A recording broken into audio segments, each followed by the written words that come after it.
හිතමාව සොරාගෙන ගියේ ඇයිද ඩැෆඩිල් මලේ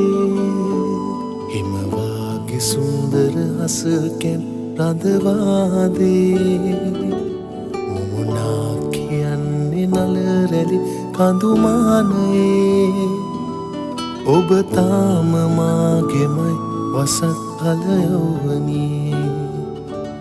ඔබ තාම මාගෙමයි වසත් කල යෞවනී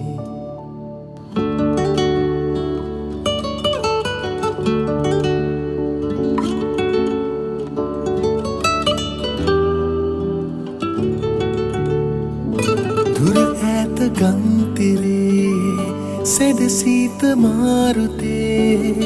එළිය ඇත ඈතගෙනම හීන් වැහි කෝටේ මුව කමල ආතරින්